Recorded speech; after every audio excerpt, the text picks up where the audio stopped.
Sir வணக்கம். வணக்கம். வணக்கம். சமீபத்துல நீங்க எழுதின புத்தகம் சிந்தனை கனி திரு ஆலடி அருணா ஒரு முழுமை அடையாத பயணம். ரீசெண்டா போன வாரம் புக் ரிலீஸ் பண்ணீங்க பெரியார் திடல்ல வச்சு. ரொம்ப அற்புதமான ஒரு புத்தக வெளியீட்டு விழாவா இருந்தது. நிறைய பேர் கலந்துக்கிட்டாங்க.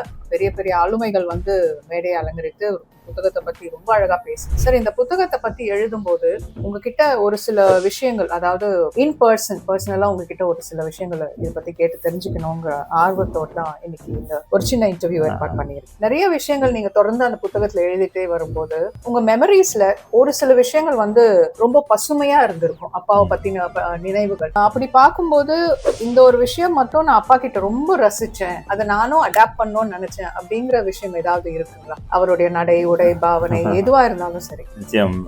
இந்த நேர்காணலுக்கு அழைச்சதுக்கு முதல்ல மிக்க நன்றி. ஒரு நூல் எழுதுவதும் எவ்வளவு சிரமன்றது நம்மை போன்ற எழுத்தாளருக்கு தெரியும். ஆனா அதை வெளியிட்டு அதை வாசிப்பாளர்கள் கொண்டு சேர்ப்பது ஒரு முக்கிய கடமையாகவும் நாம செய்ய வேண்டியிருக்கு. அப்படிப்பட்ட ஒரு சூழலை தான் நாம இப்போ சந்திக்கிறோம். நூல் வெளியிட்டு ஒரு வாரம் ஆகுது. இந்த நூலை விரும்பி வாங்கி வாசித்த என்னுடைய நண்பர்கள், உறவினர்கள்லாம் நிறைய பேர் எனக்கு தகவலோ தொலைபேசி வச்சு நெகிழ்ந்து பார்க்கும்போது சரி, நம்ம ஒரு நல்ல ஒரு கடமையை செஞ்சிருக்கோம், ஒரு நிறைவு ஏற்படுது. ஆனா ஒரு நூல் நம்மளுடைய குறுகிய வட்ட நண்பர்கள், உறவினர்கள் அப்பால் செல்லும் போது அது முழுமையான வெற்றியா நான் வந்து பார்க்கிறேன் இல்லைங்களா? அப்படிப்பட்ட ஒரு சூழல் தான் நாம இந்த நேர்காணல பார்க்கிறோம். இந்த நூல் உள்ளபடியே தந்தையாருடைய ஒரு முழு மையம், அவங்கள முப்பரிமாணம்னு சொல்லும் போது இன்னைக்கு அது 80 அது மாதிரிலாம் போயிட்டோம். முடிஞ்ச அளவுக்கு என்னால் அவரால் ஒரு தகவலை வந்து ஒரு ஆவணப்படுத்த முடியும் அப்படின்ற ஒரு எண்ணத்தில் தான் நான் அதை கொண்டு வந்தேன். சன் அண்ட் ஃபாதர்னா அது டிஎன்ஏலே பல மேப்பிங் அண்ட் மேட்சிங் இருக்கதான் செய்யும். பட் என்னால அந்த அவரோட சில குணாதிசயங்கள்ல ஈடு கொடுக்க முடியாதது வந்து சில விஷயங்கள்ல பார்த்தோன்னா அந்த எதையும் தாங்கும் ஒரு உண்மையிலே தந்தையார். நான் அந்த நூல்ல வந்து நேரடியா சொல்லலாம் கூட வாசிக்கும் போது தெரியும், அவர் போட்டியிட்ட தேர்தல்ல வென்றதோட தோற்றது தான் அதிகம். தொடர்ந்து 3 முறை தேர்தல்ல தோற்றவங்களா இருக்காங்க. இன்றைய காலகட்டத்தில் நான் பொது வாழ்க்கையில பார்க்கும்போது ஒரு தேர்தலில் தோல்வி எடுத்து அவங்க அந்த அரசியல் வாழ்வை அஸ்தமனமாகிய சூழல் தான் நிறைய இடத்துல பார்க்கிறோம். ஆனா அவர் அப்பெல்லாம் கிடையாது. ஏன்னா அவரோட கொள்கை பிடிப்பு, நம்பிக்கை, மக்கள் நம்மளை நிச்சயம் கைவிட மாட்டார்கள் என்ற ஒரு எதிர்பார்ப்புலாம் அதிகமா இருந்தால் தொடர்ந்து பயணிக்கிச்சிருந்த போது இது மாதிரி ஒரு மனதிடம், ஒரு கொள்கை பிடிப்புலாம் எனக்கு இருக்கான்னு கேட்டா ஆனஸ்டா இல்லைன்னு தான். அந்த தோல்வி வந்து நான் பார்த்துக்கேன். 2-3 தேர்தல்லாம் நாங்களாம் ரொம்ப மனம் உடைஞ்சி ஒரு அழுகையோட இருந்தாலும் கூட அவர் அப்படியே தூங்கிட்டு ரெஸ்ட் எடுத்துட்டு அந்த ஊருக்கு போவோம் அப்படின்ட்டு அப்படியே கடந்து போவோம்.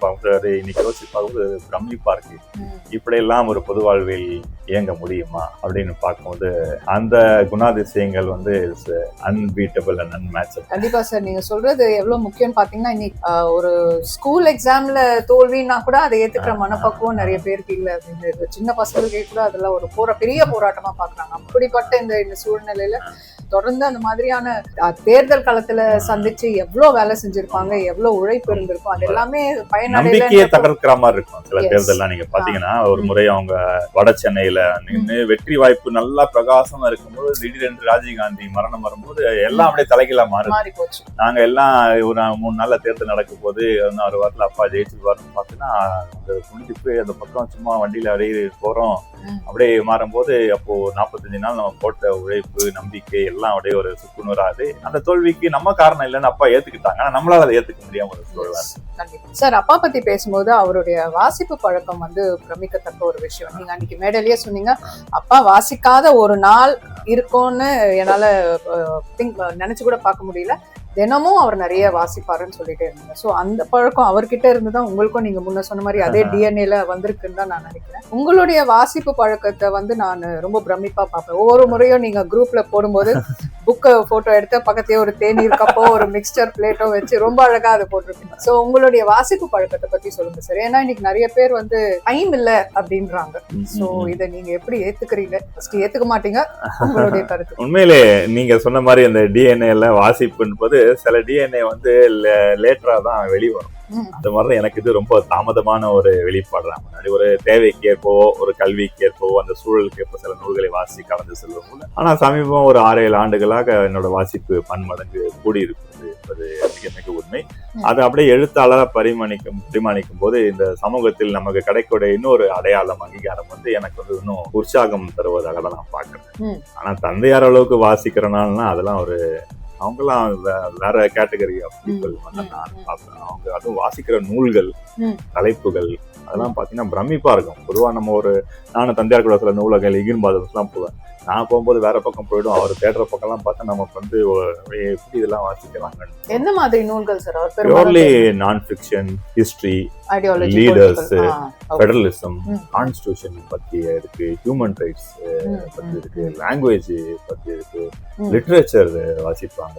He is very fascinate of European history and Roman empire, czars பத்தி வாசிப்பாங்க. அதெல்லாம் ரொம்ப அப்புறம் பெட்ரன் ட்ரஸல் எல்லாம் ரொம்ப விரும்பி வாசிப்பாங்க. ஸோ அந்த ரேஷனல் தாட்ஸ்லாம் எங்க இருக்கு, அது மாதிரி தேடி தேடி டாபிக்ஸ்லாம் அந்த புக்கு இன்னைக்கு கிடைக்கிறதே ரொம்ப அரிதாதான் இருக்கும். ஆனா கரெக்டா அந்த ஒரு தலைப்பை நோக்கி எடுத்து உட்கார்ந்து வாசிச்சு அது வாசிக்கும் போது நம்ம மொழி ஆளுமை இருக்குதா நினைக்கிறோம். எப்பயுமே தந்தையார் கையில ஒரு டிக்ஷனரி வச்சிருக்கோம். அந்த டிக்ஷனரி வச்சு குறிப்பு எடுத்துக்கிட்டு தொடர்ந்து பயணித்து பார்க்கும்போது அந்த தாக்கம் தான் எனக்கும் சமீபத்தில் வாசிக்கும் போது நம்மளும் வாசிச்சு அதை ஆவணப்படுத்தணும் அப்படின்ட்டு தான் ஒரு 3 நூல் எழுதுனதுக்கு அப்புறம் எனக்கு ஒரு நம்பிக்கை இருந்து நம்ம நல்லா எழுதலாம் அப்படின்ட்டு ஒரு சமூகத்தில் நம்ம எடுக்கிற அங்கீகாரம். அப்ப எனக்கு முதல் நூல் வெளியிடும் போது எனக்கு ஒரு உள்ளுக்குள்ள ஒரு இது இருந்தது, தந்தையார் வாழ்க்கை வரலாறு ஆவணப்படுத்தணும் அப்படின்ற ஒரு இது. அப்புறம் 3 நூல் எழுதி 3வது நூலாக கலைஞர் பற்றி ஒரு நூற்றாண்டு விழா அப்படிங்கும்போது நிறைய கலைஞருக்கும் தந்தையாருக்கும் உண்டான தொடர்பு அந்த நூல் நான் நிறைய ஒரு 6-7 அத்தியாயங்கள்ல எழுதியிருப்பேன். அப்போ இதை இன்னும் பெருசாக்கணும் அப்படின்ற எண்ணம் தான் வெளிப்பட்டு சுமார் ஒரு 1.5 ஆண்டு காலம் இதுக்காக நேரம் ஒதுக்கி, முழு நேரம்லாம் சொல்ல மாட்டேன், என்னோட இதர பணிகளுக்கு இடையே இதுக்கு நேரம் ஒதுக்கி நான் எழுதி முடிச்சு வெளியானது ஒரு திருப்தி. இதெல்லாம் தந்தையாரை பத்தி திருப்தி, மனநிறைவு, ஒரு கடமை ஆற்றி இருக்குன்ற ஒரு நிறைவு எனக்கு.